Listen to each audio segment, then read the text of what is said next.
반갑습니다. 자, 오늘은 7월 13일 월요일입니다. 무슨 말이야?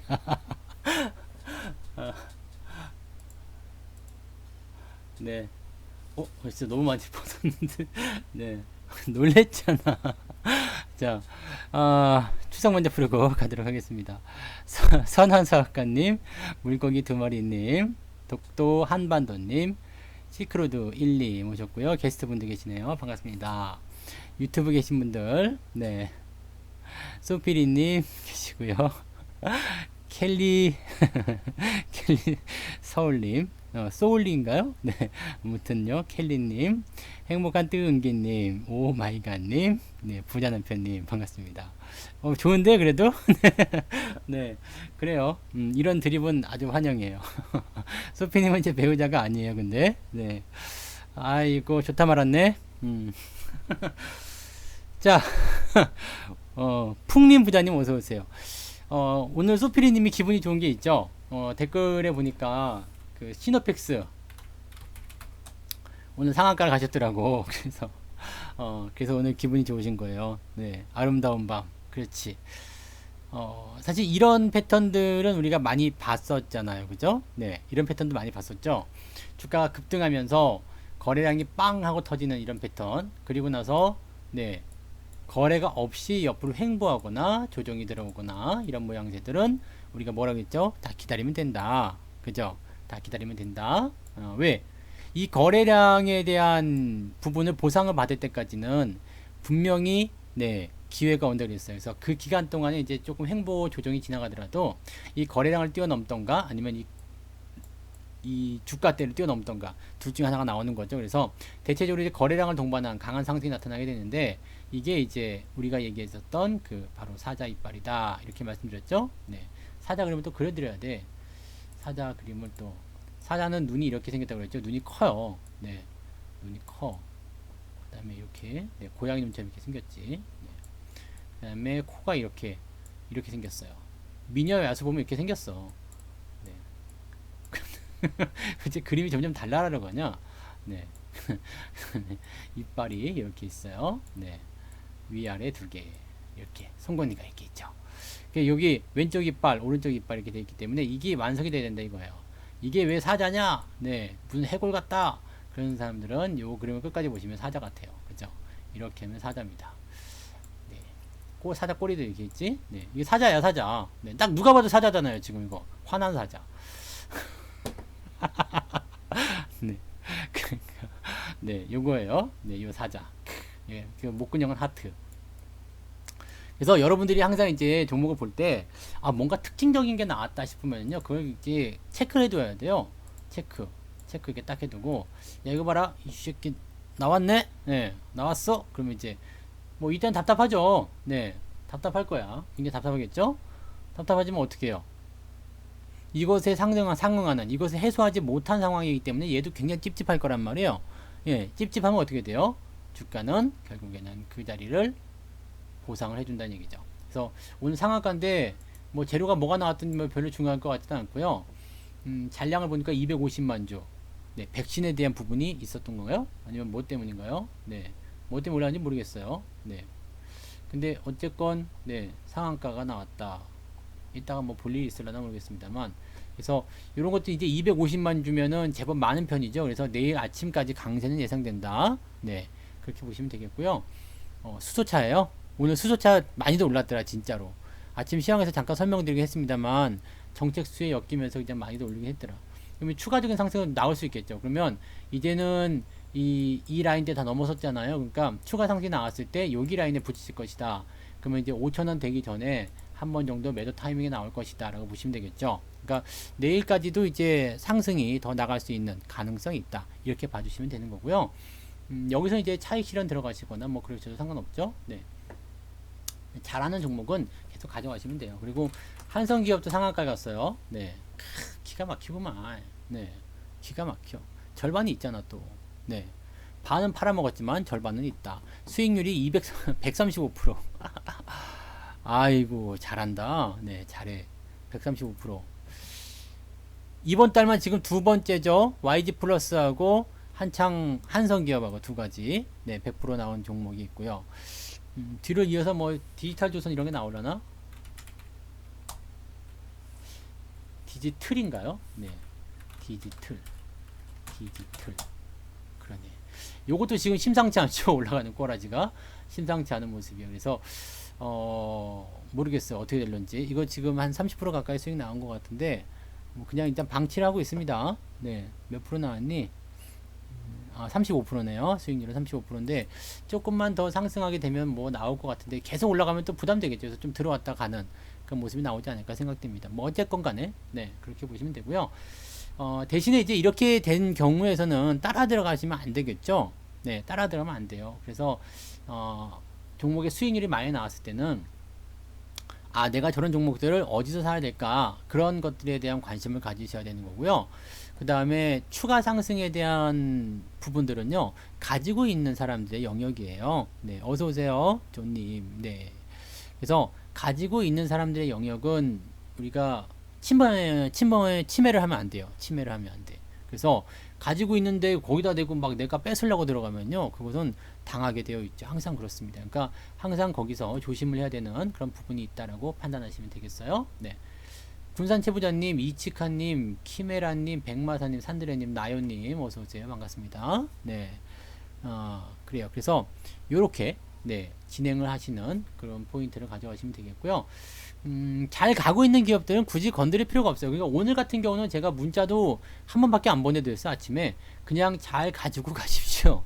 네. 특별한 거 없습니다. 그냥 잘 가지고 가십시오. 이렇게 이야기 해드렸단 말이죠. 장이 좋을 때는, 장이 좋을 때는 일단은 계속 가는 거예요. 네. 장이 좋을 때는 뭐 굳이 건드릴 이유가 없어. 장 좋은데 막 걱정하고, 네. 주가 오르는데 막 걱정을 하고 막 그럴 필요가 없어요. 저처럼 특정하게 100% 수익 넘었으니까 팔겠습니다. 올라가든가 말든가 이제 몰라. 그래서 절반을 팔아서 원금을 뺐어. 나머지 그냥 납도. 근데 원금 뺀 거로 이제 뭘 사야 될까 고민하고 있겠죠? 네. 오늘 같은 날은 이제 매수할 만한 종목이 별로 없잖아. 그래서 상승했기 때문에 가지고 있는 종목도 다 오르고 그 다음에 내가 생각하고 있었던 종목도 내가 원하는 가격보다 더 올랐어요. 그러면 기다려주는 거예요. 올라가고 나면 다시 내려오겠지. 계속해서 올라가는 장은 없다고 그랬죠. 그래서 항상 들어오는 자리. 근데 꼭 계속 올라가면 막바지에 이제 참지 못하죠. 왜냐면 우리는 이제 좀 조급하잖아, 사람들이. 네. 조급하니까 그냥 막, 네.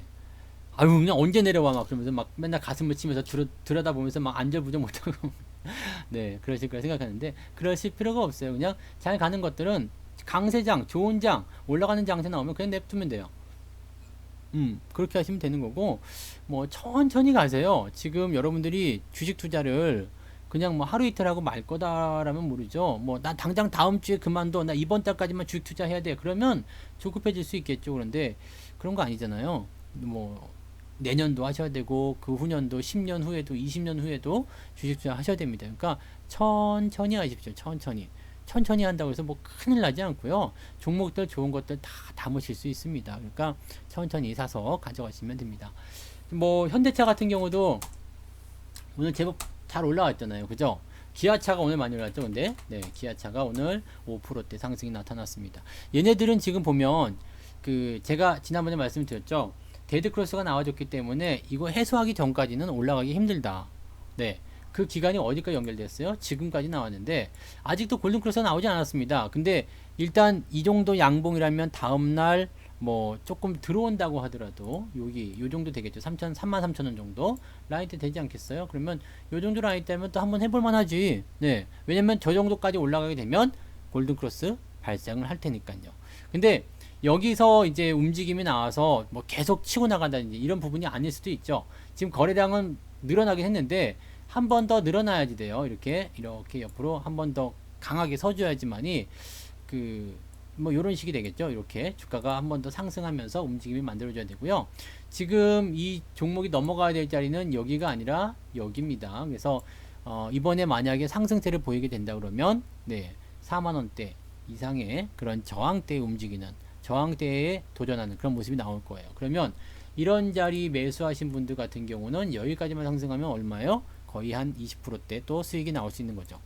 지난번에 제가 매수했었던 자리가 여기잖아요. 여기서 사서 수익을 실현하고 여기서 수익 실현한 것 같죠? 그 다음에 쭉 들어와서 매수해 가지고 네, 매수 매도 매수 매도 그 다음에 매수 한 번 더 들어갔죠. 그래서 이번에 이제 매도할 자리가 한 번 더 나올 것 같은데 이번에는 안 팔 것 같아요. 네. 왜냐면 여기서는 지금 보시면은 저항에 대한 부분이 별로 없어요. 그냥 이평선에 대한 저항이죠. 그러니까 이럴 때는 들어왔다가 다시 나가고 들어왔다가 다시 나가고 하니까 잡는 건데 이제 이 저항대를 넘어서게 되면은 신고가가 발생합니다. 네.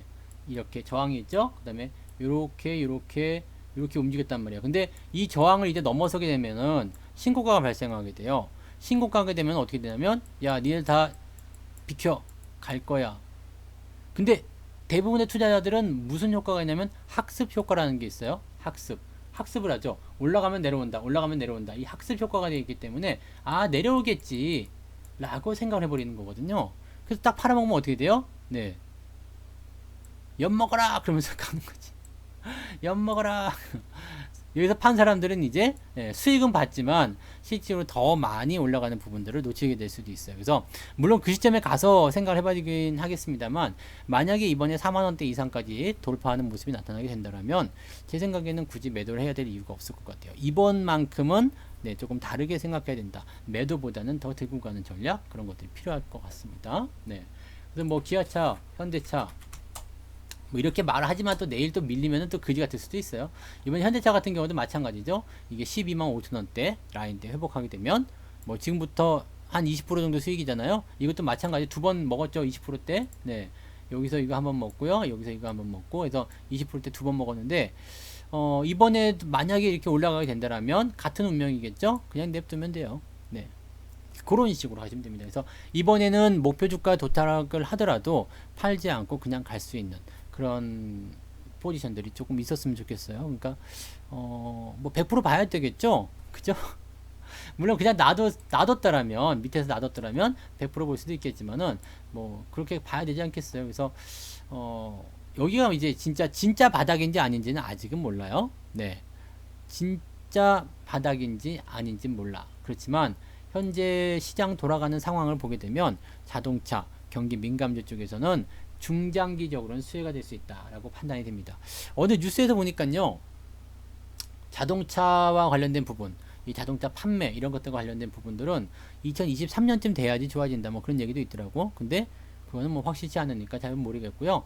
어쨌건 지금은 경기가 회복된다, 좋아진다라는 기대감만 나오게 된다면 일단은 문제 없는 상태다. 이렇게 보시면 됩니다. 그래서 종목들 갖고 계실 때 뭐 특별히 걱정하실 내용들은 사실은 없지 않겠느냐라고 판단이 좀 듭니다. 뭐 내려갈 수도 있고 올라갈 수도 있겠지만 바닥에서 매수한 사람들이 뭐 걱정입니까? 그죠? 뭐 걱정이에요. 바닥에서 매수했는데. 그러니까 바닥에서 매수한 사람들은 그냥 놔두시면 된다는 이야기죠. 자, 질문이 있어요. 구주주 배정 유상증자의 경우 신주 인수권을 받는 게 나을지 신주 인수권을 그냥 팔아야 할지 무엇을 보고 판단해야 할까요? 유상증자는 대부분 그냥 악재입니다. 그래서 유상증자 이야기 잠깐 해드릴게요. 우리가 증자에 대한 부분을 만들게 되면은요. 네, 어서오세요. 네. 증자, 유상증자, 무상증자 두 가지가 있잖아요. 증자. 이거는 뭐냐면 자본금을 늘리겠다. 이 얘기죠.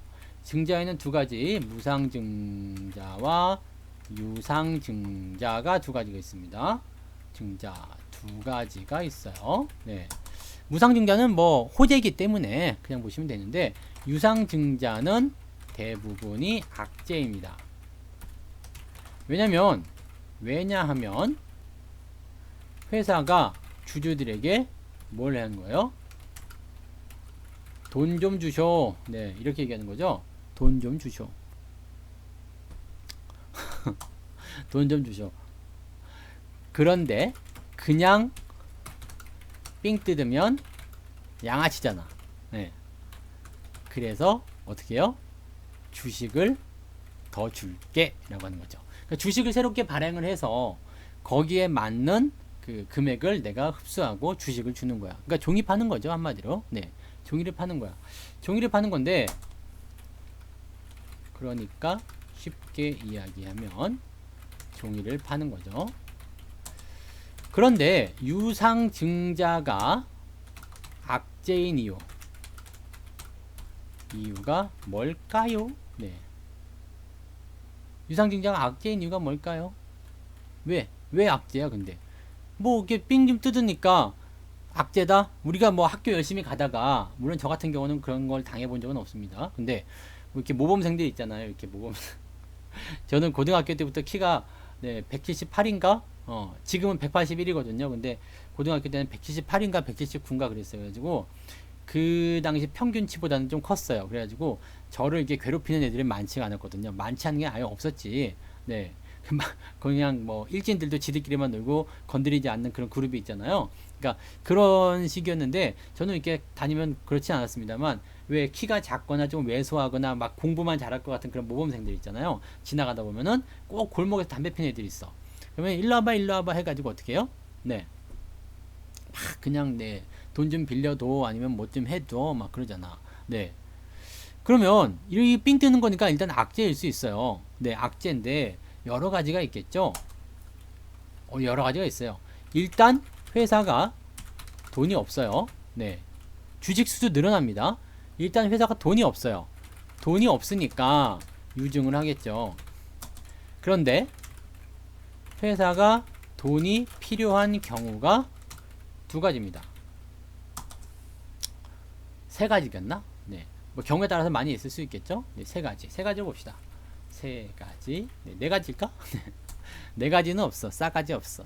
네. 회사 돈이 필요한 경우는 세 가지야. 첫 번째. 사업을 하나 더 하고 싶을 경우.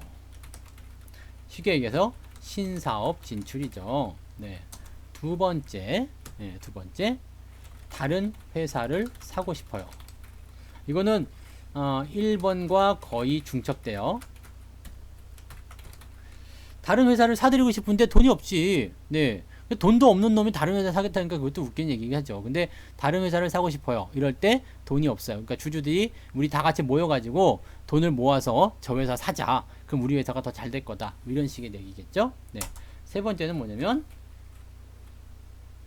운영자금이죠. 네. 네 번째도 있겠다. 네 번째 시설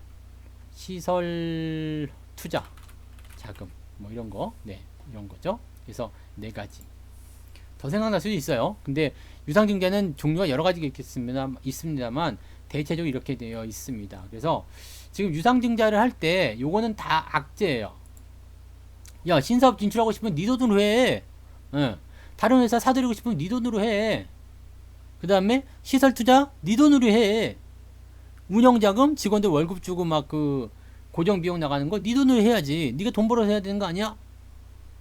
사실 이게 정상이잖아요. 근데 이런 것들을 어떻게 해요? 주주들에게 부담으로 지운다. 네. 부담으로 이제 던져주는 거잖아요. 그렇게 되니까 어떻게 돼요? 일단은 기분이 더럽죠. 주주 입장에서 기분이 더러운 거예요. 그러면서 돈 주면 주식 싸게 발행을 해줄게. 돈 주면 주식을 싸게 발행해줄게 라고 얘기하는 거예요. 이거 되게 웃기는 얘기죠? 네. 웃긴 얘기야. 누가 주식 달랬어? 주가나 올릴 것이지. 누가 주식 달랬냐? 주가나 올릴 것이지. 그잖아요. 주식 원하는 사람이 있어요? 내가 원하는 대로 그냥 사겠다. 너 올라가면 내가 계속 살 거다. 근데 뭐 원하지도 않는데 갑자기 주식을 주겠대. 네. 웃기잖아요? 네, 들어가세요. 웃기지. 누가 주식 달랬어? 주가나 올려주지. 근데 주식을 주겠대, 강제로. 이 새끼들이 원하지도 않는데. 그래 놓고 유상증자합니다. 딱 하는 거예요. 근데 사실 1번, 2번, 4번 4번의 경우에는 그냥 그럴 수 있어. 네. 그럴 수 있어. 지금 당장은 돈이 없지만 저 신사업을 하거나 아니면 M&A를 하거나 아니면 시설에 더 투자하게 되면 돈을 많이 벌 수 있을 것 같아. 그래서 주주 여러분들에게 이런 그 유상증자를 통해서 우리 회사를 좀 도와주십사 하는 이야기를 할 수는 있겠죠. 그래서 저 정도 1번, 2번, 4번 정도의 이유를 통해서 유상증자를 하게 되면 그래도 그나마 낫습니다. 그나마 낫다.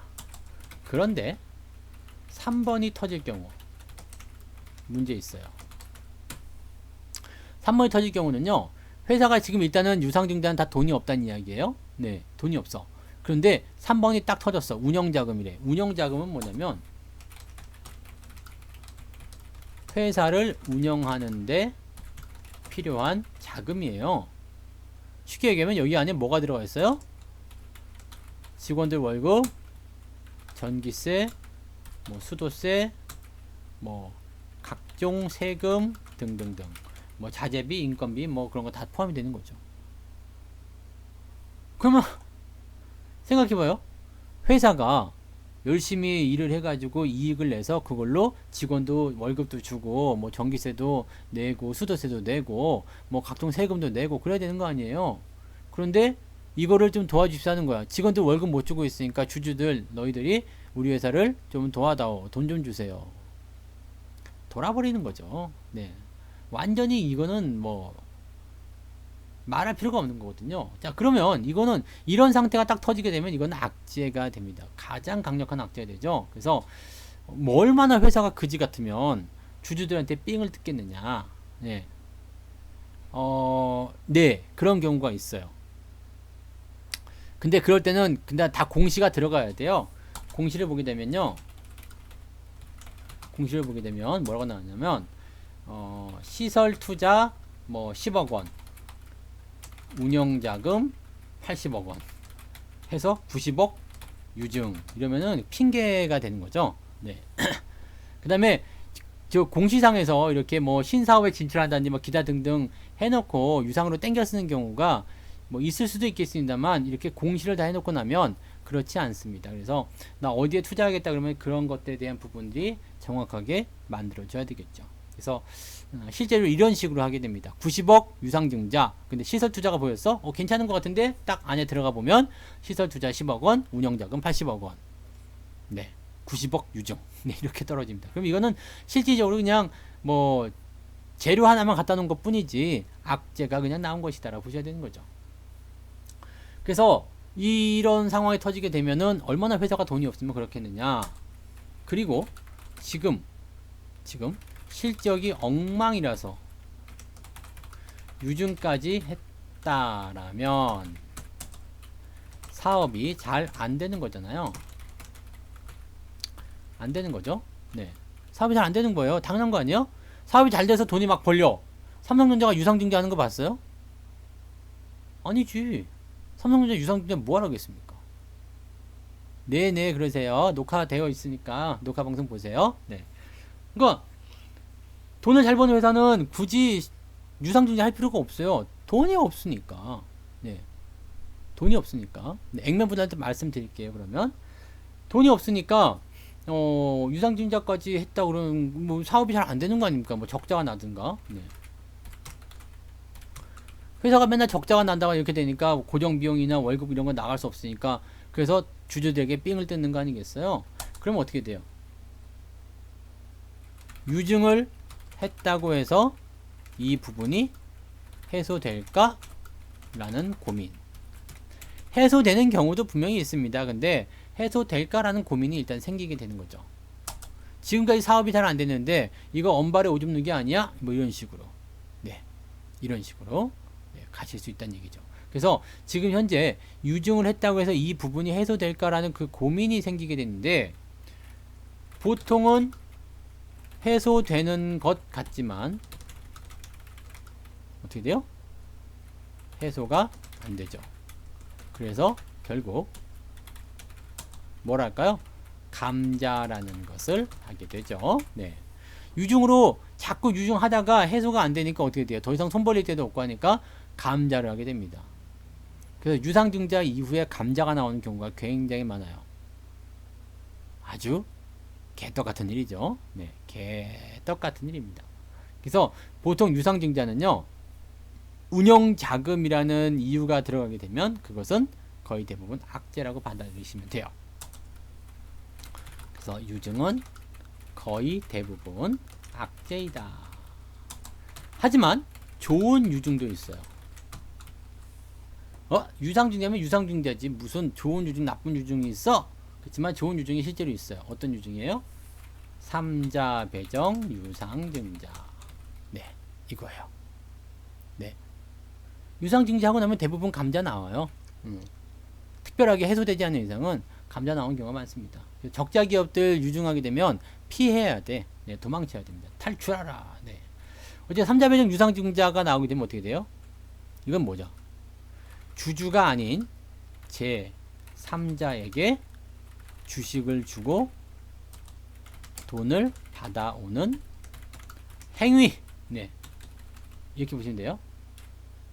주주가 아닌 제3자에게 주식을 주고 돈을 받아오는 행위. 이거는 왜?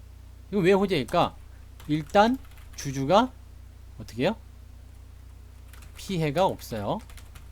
그리고 제3자가 신주를 모두 흡수하면 상당한 자금력이 있어야 되겠죠? 네? 그죠? 상당한 자금력이 있어야 되겠죠? 그러면 제3자 배정을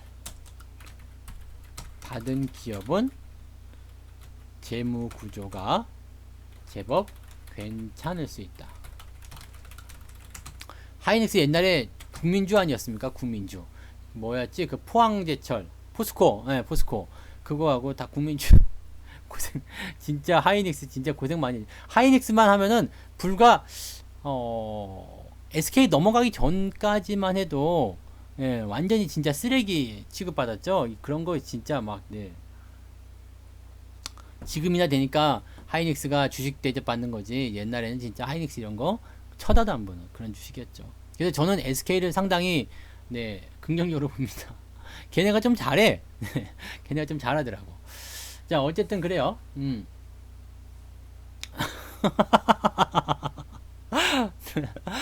소피님하고 저는 관계가 없어요. 왜 그러시지 도대체? 네 관계가 없습니다. 재밌네. 근데 어쨌든 기분은 좋네요. 네. 아무튼 네. 좋아요. 네. 그러면 이제 제3자 배정을 받은 기업은 재무구조 제법 괜찮을 수 있어요. 그러니까 다시 이야기하면 괜찮은 기업이 이 기업에게 큰 돈을 투자한다. 이런 이야기가 되죠. 네. 뭔 말인지 아시겠어요? 그래서 옛날에는요, 지금은 이제 좀 그게 아닌데, 옛날에, 진짜 옛날에는요, 회사가 자기 이미지 세탁을 하기 위해서 3자 배정 유상증자 한 적이 많았어요. 그러니까 사람들 입장에서는 이 회사가 무슨 회사인지 잘 몰라. 뭐 성투전자가 있어요. 성투전자. 성투전자? 네. 성투전자 하니까 또 그렇다. 내가 또 괜히 아닌 것 같잖아. 성투전자 말고 뭐 딴 거 없어? 네.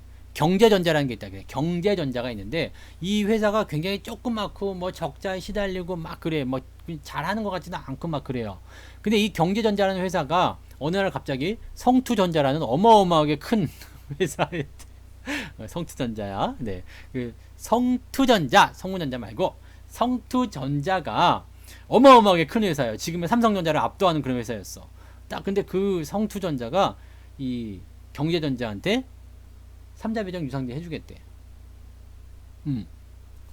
저렇게 대단한 회사가 성투전자와 같은 저렇게 대단한 회사가 뭘 보고 이 경제전자에게 3자 배정, 즉 투자를 하는 것일까? 이 3자 배정이 들어가면 대부분 1년 정도 보유예수가 걸립니다. 주식을 못 팔아요. 네, 그 자금이 묶이는 거거든요. 뭐지? 이게 되는 거예요. 그러면서 이 기업들은 어떻게 해요? 경제전자는 야 성투전자 같은 회사가 우리 회사 투자하는 거야. 네. 이해가 되세요? 그래서 이 3자 배정 유상증자라는 것은요, 그 회사의 이미지 세탁을 위해서 필요한 경우도 있어요. 대체적으로 3자 배정 유상증자가 뜨면 주가는 하락하지 않고요, 상승하는 경우도 굉장히 많습니다. 그 대상이 누구냐에 따라서. 그래서 유상증자라고 다 나쁜 건 아닙니다만 3자 배정 유상증자에 대한 부분들은 좋은 호재로 쓰인다. 자, 그럼 이제 질문으로 돌아가서요, 유상증자를 한다고 했을 때, 유상증자 한다고 했을 때, 네. 유상증자 한다고 했을 때 잠깐만요.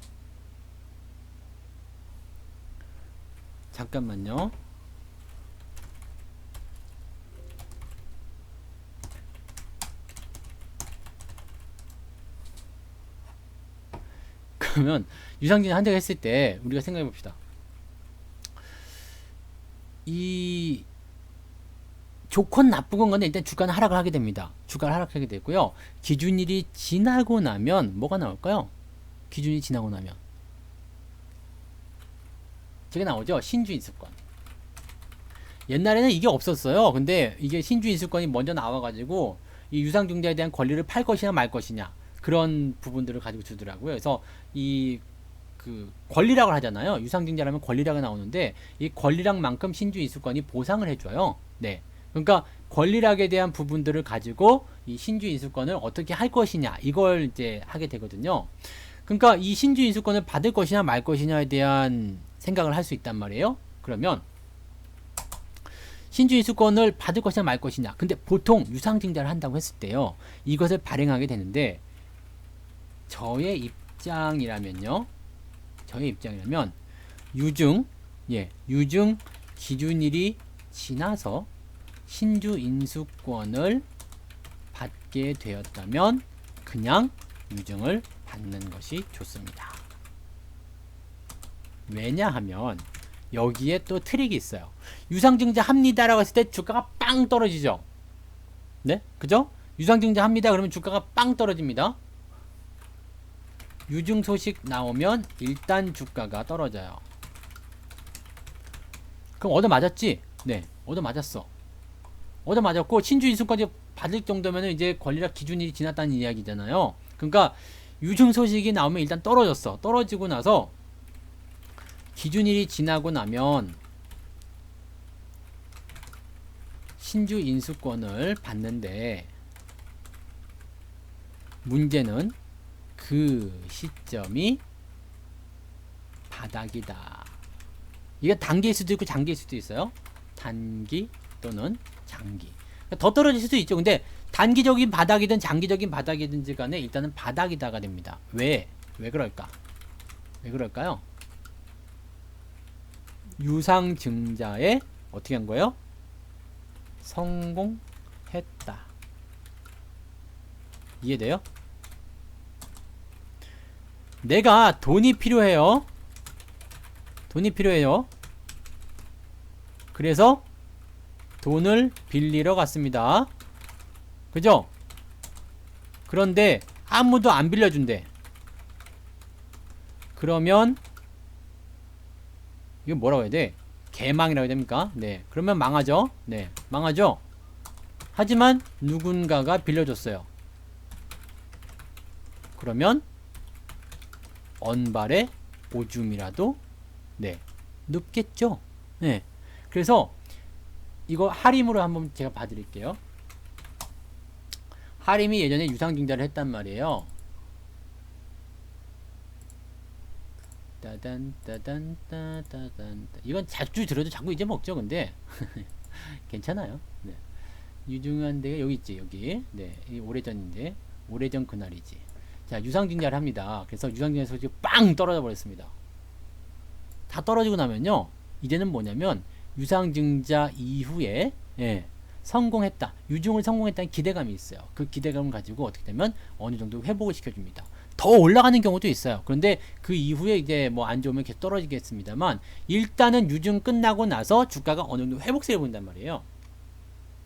그러면 여러분들이 이제 고민해야 되는 것은 그겁니다. 언제 올라갈까 뭐 그것도 중요하겠습니다만 나는 권리락을 통해서 주가에 대한 부분들이 이제 신주를 받는 게 싼 가격에 들어오죠. 네. 그래서 이제 주가 가격 조정이 일어나게 되잖아요. 그럼 그 시점에서 주가가 어느 정도 올라갈 것인데 여기서 굳이 신주인수권을 넘길 필요가 없어요. 왜냐면 나는 권리락도 받았고 주가 하락도 다 경험했어. 그럼 바닥에서 파는 꼴이거든요. 그래야 할 이유가 전혀 없는 거지. 네, 물론 저 권리락에 대한 부분은 신주인수권을 팔게 되면 보상을 받겠죠. 보상을 받지만 바닥인데 차라리 보상받지 않고 다시 회복시켜주는 게 낫죠. 왜 그랬어요? 유상증자에 성공했기 때문에. 실패하게 되면 작살이에요. 근데 유상증자에 성공하게 되면 주가는 반등하게 됩니다. 그래서 보통은 유증 소식 이후에 급락 그리고 나서 다음번에 한 번 더 빠져요. 보통 그렇습니다. 뭐 다 그런 건 아니고요. 그리고 나서 주가가 상승하게 된다. 어느 정도까지요? 내가 원하는 수준까지 갑니다. 이해되세요? 그래서 유상증자를 볼 때는요. 일단 유상증자는 악재야. 그런데 대응하는 전략은 시기마다 달라요. 그 전에 팔았다면 오마이갓 네 조상님 뭐 천지신명 부처님 알라신 다 찾아도 돼요. 네 너무 다행이죠. 근데 빠졌어 그러면 팔지마. 일단 여기까지 내려왔어 급락해버렸어 그러면 거기서 발 동동 구르지 말고 팔지 마세요. 반등이 나온다는 얘기예요. 그게 오늘일지 내일일지 모르지만 그죠? 아시겠죠? 그게 오늘일지 내일일지 지금일지 아닐지 몰라. 당장일지 아닐지 몰라. 그렇지만 어떻게 해요? 나온다는 얘기죠. 그러면 그 신주 인수권을 팔 것이 아니라 내가 받는 게 낫겠죠. 네, 또는 밑에 지점에서 주가가 반등하는 신호를 보고 조금 더 사거나 그럼 평단가 더 낮춰가지고 상승할 때 내가 탈출한다거나 그렇게 될 수 있겠죠. 근데 유상증자를 계속 해오던 기업들이거나 아니면 기대감이 없는 기업들 같은 경우는 아주 그냥 늘어집니다. 기간이 오래 갈 수가 있어요. 그래서 보통은 신주 인수권을 통해서 유상증자만 받고 그냥 놔두는 경우가 있죠. 그리고요 재수 없을 때는요 이렇게 떨어지고 나서 조금 올라가다가 다시 또 떨어져요. 다시 유상증자를 해야 되는 경우. 그래서 유상증자는 무서워요. 그냥 당하지 않는 게 좋은데 당하지 않으려면 이렇게 적자인 기업을 사지 않으면 돼요. 흑자인 기업들은 대부분 유상증자 하지 않습니다. 적자가 좀 심화되거나 돈이 없을 때 유상증자 많이 하죠. 그러니까 그런 기업들을 재무구조를 통해서 조금 벗어나서 가면 돼요. 흑자를 계속 기조로 유지하고 돈 잘 벌고 있는데 유상증자를 굳이 해야 될 이유가 없어요. 만약에 그런 기업이 유상증자 한다면 좋은 이유겠지. 좋은 이유. 네. 뭐 어디 신사업 진출하는데 뭐 나도 뭐 어디 감염병 개발하는 바이오 사업에 뛰어들겠다. 생뚱맞지 않으면 네. 좋은 이유로 들어가면서 수혜가 나올 수도 있습니다. 그러니까 그런 식으로 보시는 거고요. 운영 자금에 대한 부분이 나오면 이거는 네, 글렀어요. 그래서 일단은 그런 식으로 받아들이면 됩니다. 그러면 지금은 어떻게 해야 돼요? 어떤 종목인지 모르겠지만 네, 신주 인수권에 대한 부분들은 일단 거기까지 받았으면 그냥 놔두고 그냥 그걸 그대로 주식으로 바꾸시는 게 훨씬 더 유리합니다. 자, 오케이. 그렇게 보시고요. 되고요. 액면 분할을 볼게요. 이제 네, 삼성전자가 액면 분할을 했어요. 자, 액면 분할 여기 있죠? 98% 미친 듯이 했네. 그죠? 네, 미친 듯이 50대 1이잖아요. 네. 액면이 뭐죠? 액면? 네, 액면. 액면이 뭐야? 액면.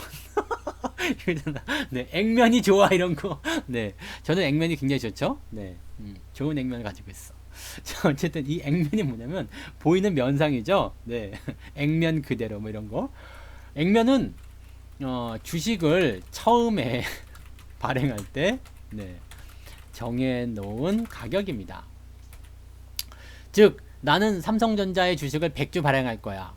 근데 만약에 이제 자본금이 1억이야. 근데 100주 발행하면 얼마가 돼요? 100만 원인가요? 액면가. 그럼 너무 비싼데. 네. 하여튼 뭐 그런 식이에요. 뭐 자본금이 100만 원이다. 근데 주식을 100주 발행하겠다. 그럼 액면가가 만 원이다. 이렇게 되는 겁니다. 그래서 이제 공모하고 나서 이제 가격이 변화하고 막 그렇게 되는 거겠죠. 삼성전자도 지금 액면가가 얼마예요? 이거? 지금은 뭐 5만 원 되어 있지만 액면가도 낮춰져가지고 얼마쯤 됐겠어요? 이거 액면가가 100원이잖아. 이제 100원. 네, 액면가 100원이 됐어요. 그러니까 액면가가 100원이 됐기 때문에 지금 이 종목은 처음에 회사를 만들 때는 액면가 100원짜리 주식을 이만큼 발행을 한 건데 그 주가가 올라가지고 지금 5만 원까지 간 거죠. 액면가 100원이 5만 원이 갔으면 얼마야? 500배 간 거예요? 50배? 50배면은 5,000원. 500배 간 거네. 500배? 액면가 대비. 그러니까 삼성전자를 처음에 설립을 해가지고 주식을 갖고 있는 사람은 내가 만약에 1억을 투자했다. 그 당시에. 그러면은 삼성전자로 500억을 번 거죠. 네. 그냥 단순하게 주가로만. 그럼 1억짜리, 네. 무지막지하네요. 100원 넣어놓으면, 네. 5만원 번 거고요. 아무튼 뭐 그런 식이에요. 근데 단순 계산은 그렇게 되는 거고요. 이 액면이라는 것은 이제 주식을 처음에 발행할 때 정해놓은 가격이에요. 그래서 이건 의미가 없어요. 사실은. 의미가 없는 가격이고요. 의미 없음. 네. 의미 없다. 아무 의미 없어요. 네. 그래서 액면가는 별 의미가 없는 거고요. 대신에 이 액면을 가지고요. 액면을 가지고 병합하거나 분할을 할 때가 있어요. 네. 액면 병합은 주식의 수가 줄어듭니다. 액면 분할은 주식의 수가 늘어납니다. 왜냐하면 병합은 만약에 500원짜리 액면을 두 개 합쳐서 액면가 1000원으로 하겠다. 이게 병합이에요. 네, 이게 병합인데 이러면 주가가 1000원에 만약에 형성되어 있었다 그러면 두 개가 합쳐져서 액면가 1000원 되기 때문에 곱하기 2가 돼요. 그러면 2000원짜리 주식이 되는 거죠. 그래서 1000원짜리 주식이라면 2000원의 가격이 나온다. 네. 2000원의 가격이 나온다. 이거 굉장히 중요한 거예요. 이거 잘 기억해 주세요. 1000원짜리 주식이라면 2000원의 가격이 나온다. 이게 액면 병합의 핵심입니다. 네. 그 다음에 액면 분할은, 네. 분할은 어떻게 돼요? 분할은, 이 분할을 써야 돼요. 분할은 1000원짜리 액면을 반으로 나눠서 액면가 500원으로. 네. 그러면 어떻게 돼요? 1000원짜리 주식이라면 어떻게 돼요? 500원짜리 두 주식이 된다. 간단하지? 네. 자, 이거 굉장히 중요한 거예요. 1000원짜리 주식이 2000원이 된다와 1000원짜리 주식이 500원짜리가 된다. 이거는요, 이게 분할과 병합의 핵심이거든요. 그러면 병합은 어떤 회사가 할까요? 병합은 어떤 회사가 할까요? 액면 병합을 해야 되는 그런 경우 어떤 회사? 어떤 회사일까? 나는 액면 병합하고, 여러분들 어떤 경우에 액면 병합을 하고 싶을 것 같아요? 이거 뭐 어려운 얘기 아니에요? 우리 회사가 주가가, 우리 회사의 주가가 500원이에요. 네. 요즘에 껌값이죠? 요즘에 껌값. 근데 여러분 잘 생각해 보세요. 500원짜리 주식이라면 어떤 생각이 드세요? 어떤 생각이 들까요? 에이 싸구려. 그죠? 에이 싸구려. 저런 껌값이 막 이런 거. 네. 그렇잖아. 네, 500원짜리 주식 어떤 생각 들어요? 에이 싸구려. 응. 자, 그러면 나쁜 회사일 수도 있고요. 일 수도 있고, 네. 좋은 회사일 수도 있는데, 일단 껌값이다 그러면 1000대 받아요. 주가가 이렇게 낮으면 1000대 받습니다. 여러분들이 만약에 이런 거랑 마찬가지예요. 그 사교 모임이 있어. 정말 중요한 자리야. 막 법조인들도 오고 경제인들도 오고 막, 그래서 다 이제 슈트 차려입고 가야 되는데 성투사가 그냥 추리닝 입고 간 거야. 그러면 어떻게 돼요? 못 들어갑니다. 네, 못 들어가십니다. 나 성투사야. 그래도 못 들어가는 거예요. 액면을 봐, 잘생겼잖아. 그래도 못 들어가는 거예요. 주가가 이렇게 낮으면 1000대 받아요. 그래서 이 주식은 거지 같은 주식, 단풍이 같은 주식 막 이렇게 되는 거죠. 네. 그럼 억울할 수도 있어요. 억울할 수도 있어. 좋은 회사의 경우는 억울하고요. 나쁜 회사의 경우는 당연히 그렇게 대접을 받겠지만, 그러면 어떤 경우에 액면 변화를 해요? 나쁜 회사라면 주가를 좀 올려서 팔아먹으려고 작전을 걸 때 그러죠. 우리 회사 나쁜 회사야. 그래갖고 동전주가 돼가지고 완전 500원짜리 주식이었어. 근데 이게 10대1 액면 병합을 때려버려요. 그러면 주식이 5천원짜리 돼버려. 그러면서 약간의 재료를 흘려줍니다. 그러면 어떻게 돼요? 주가가 5천원짜리가, 오! 이거 동전주 아니네? 사도 괜찮겠네? 좋은 재료 있네? 어떻게 돼요? 빵! 튀죠. 만원까지 가면 2배 먹잖아요. 팔고 나오는 거야. 가격에 굉장히 민감합니다. 여러분들 500원짜리 주식하고 5천원짜리 주식이 있어요. 뭐 사실 거예요? 그러면 500원짜리보다 5천원짜리 선호해요. 근데 물론 5천원짜리보다 50만원짜리는 딱 비교하면 5천원짜리 사겠죠. 네, 좋아하는 가격대가 있다고. 만약에 500원짜리인데 100대1까지 한 적이 있나? 100대1을 만약에 했다 이거야. 아니면 100대1까지 해본 적 없었던 것 같아. 뭐 20대1 뭐 그 정도 봤었던 것 같아요. 그러면 내가 이제 1000원짜리 주식이에요. 근데 20대1을 해버렸어. 그럼 갑자기 주식이 2만원짜리 되는 거야. 응. 1000원짜리 이제 동전도 왔다 갔다 이렇게 하던 주식이었는데 20대1 액면 병합을 해버렸어요. 그럼 어떻게 돼요? 갑자기 2만원짜리 주식으로 딱 탄생하는 거죠. 와, 우량주. 우량주. 재료가 빵 터져요? 그러면 주가는 미친 듯이 올라가죠. 액면 병합의 효과예요. 좋은 회사. 좋은 회사라면 제대로 된 대접을 받자. 네. 우리 회사는 참 좋은 회사인데 300원짜리 400원짜리 회사야. 지금 주가가 그 정도밖에 안 해. 사람들이 아무도 안 살려고 그래. 안 되겠다. 주식수가 너무 많으니까 줄이자.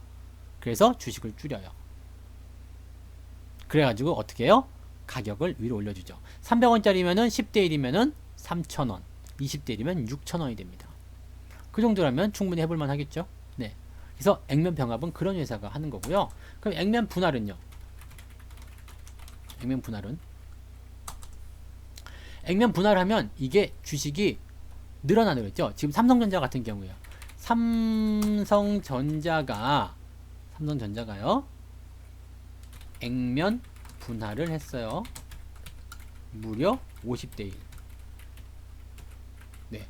그래서 250만원 주식이 5만원이 되었어요. 여기에는 여러 가지 숨어 있는 그런 게 있겠죠?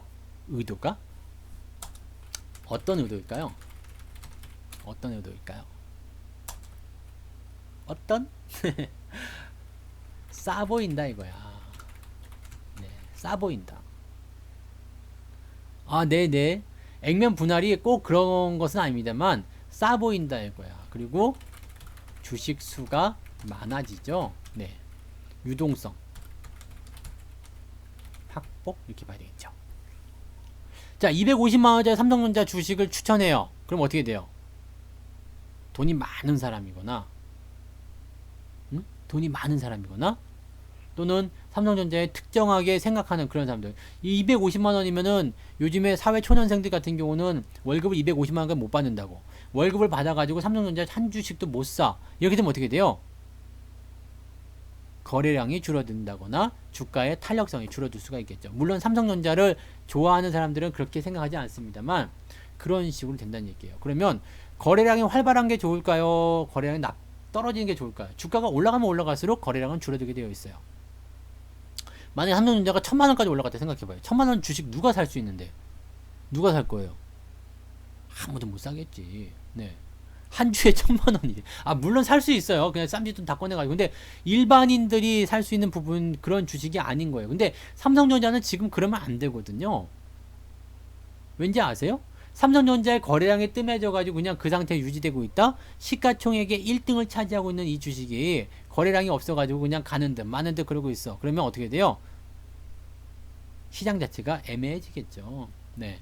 그래서 삼성전자의 이런 액면 분할에 대한 부분들, 또 그리고 이것은 이제 이 주식수가 많아짐에 따라서 유동성이 굉장히 활발해지면서 더 많은 사람들을 끌어들일 수 있는 그런 상황이 좀 되기도 합니다. 그래서 이제 비싼 주식이라 살 수 없었던 부분을 어떻게 해요? 어떻게 해요? 모두 everybody, 옆집 아빠, 순이 엄마, 네, 돌쇠까지도, 돌쇠까지도 마님 사랑했구만요. 그 돌쇠야, 돌쇠. 먹새인가? 네, 먹새? 돌쇠? 하여튼 마님 사랑했구만요. 나 이런 거 너무 좋아. 그렇지 않아요? 이 돌쇠까지도 네, 삼성전자를 사게 되죠. 네, 이해되세요? 그래서 삼성전자의 입장에서는 유동성도 많아지고 싸 보이게 되니까 많은 사람들이 이제 들어와서 좋은 그런 분위기를 만들 수 있어요. 유동성도 막 늘어나게 되고. 네, 봤어요 이거? 네, 돌쇠를 사랑한 마님. 네. 이게 무슨 배경이냐면요. 돌쇠가 뒷마당에서 막 나무를 패요. 그럼 이 옷을 왜 이렇게 벗고 왔는지 모르겠어. 그냥 우통을 벗고 막 하면은 마님이 이렇게 딱 나오다가 헛 돌쇠 그러면은 네, 네, 헛 돌쇠 그러고 있는 거를 돌쇠가 우연히 보는 거야. 딱 보면 이제 그 80년대 그 영화 아시죠? 음악이 갑자기 클로즈업이 되면서 얼굴이 빠방 그러면서 돌쇠가 막 달려가지. 그래서 많이 사랑했구먼요. 안 된다. 아, 미안해요. 네, 아무튼 이 돌쇠까지도 돌쇠 되게 좋아하네. 네, 돌쇠까지 삼성도 사게 된다는 얘기예요. 회사 입장에서 굉장히 좋은 거예요. 유동성도 막 늘어나게 되고 뭐 이제 국민 주식이라는 어떤 평가를 받게 되죠. 네, 그렇게 되면서 이제 주가가 어느 정도 이제 활발한 움직임을 좀 띠게 되고요. 시장 입장에서도 너무 좋아하는 거 아니에요? 이 사람들. 그래, 다 한 번씩 봤구나. 그리고 시장 입장에서도 이 시가총액 상위권에 있는 이 삼성전자의 움직임이 활발해짐에 따라서 시장의 활동, 그런 어떤 활발한 움직임들을 이끌어낼 수가 있게 되는 겁니다. 그래서 요건 굉장히 좋은데 문제가 있어요. 저거요. 모두 everybody. 네, 옆집 아빠, 순이 엄마, 돌쇠까지 삼성전자 다 사버렸어. 그러니까 어떻게 돼요? 너무 많은 사람들이 매달렸어요. 야, 삼성전자 한번 사보자. 네. 그럴 수 있죠? 네. 그럴 수 있어요. 네. 그럴 수 있습니다. 아, 삼성전자 한번 사보자.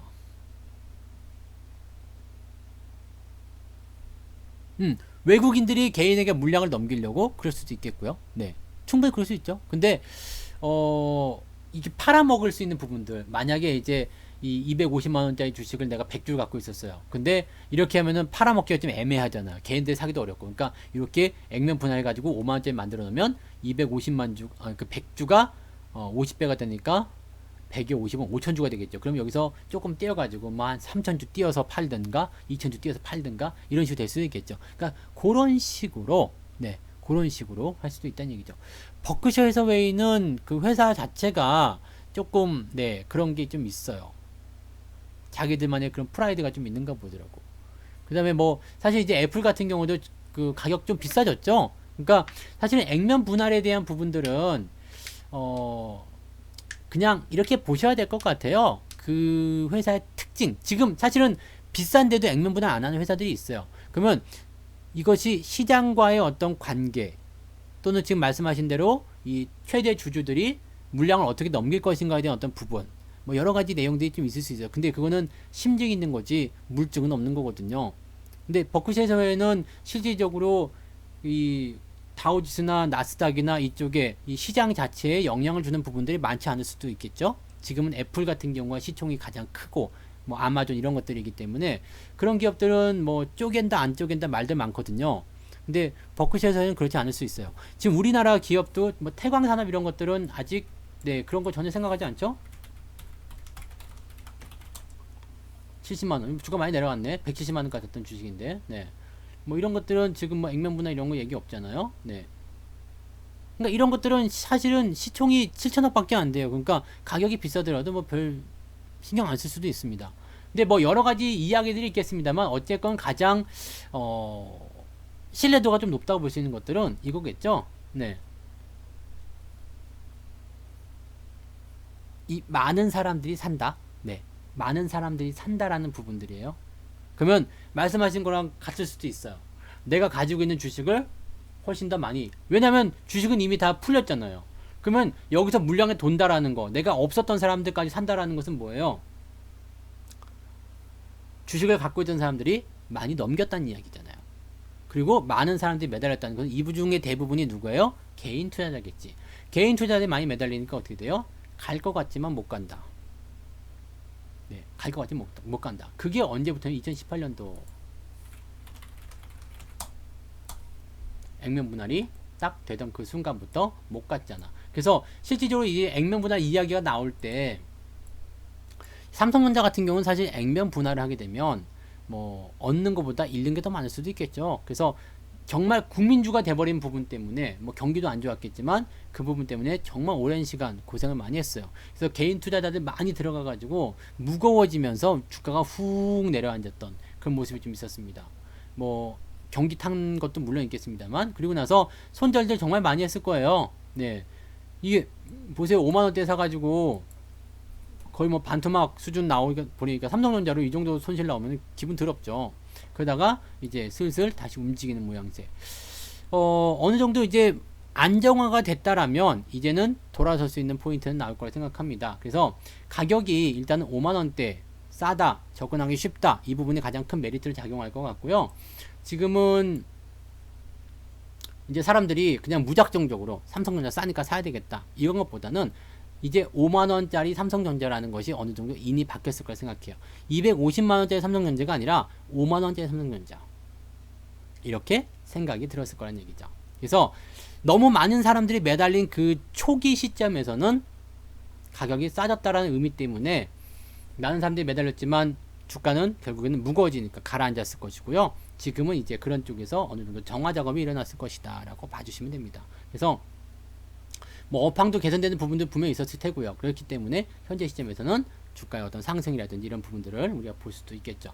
물량을 넘기려는 부분도 있겠지만은 물량을 조금 더 확보하려는 느낌도 나올 수도 있어요. 그러니까 뭐 이런 것들은 좀 두고 볼 필요는 있지 않을까라고 생각이 좀 듭니다. 그래서 아무래도 이제 가장 큰 이유는 거래를 조금 더 활발하게 만들기 위함이 아니었을까라고 생각을 해봅니다. 네.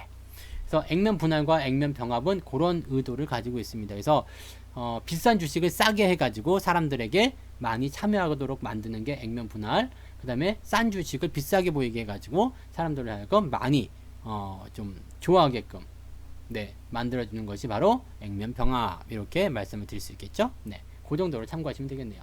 오늘은 보니까 유상증자하고 액면 이야기하고 두 개 하니까 다 끝났네요, 시간이. 네, 그래서 이렇게 봐주시면 되겠고, 오늘 방송은 네, 이렇게 마무리가 되겠네요. 네, 지금은 시간 애매해졌어요. 그래서 여기까지 오늘은 설명을 드리겠습니다.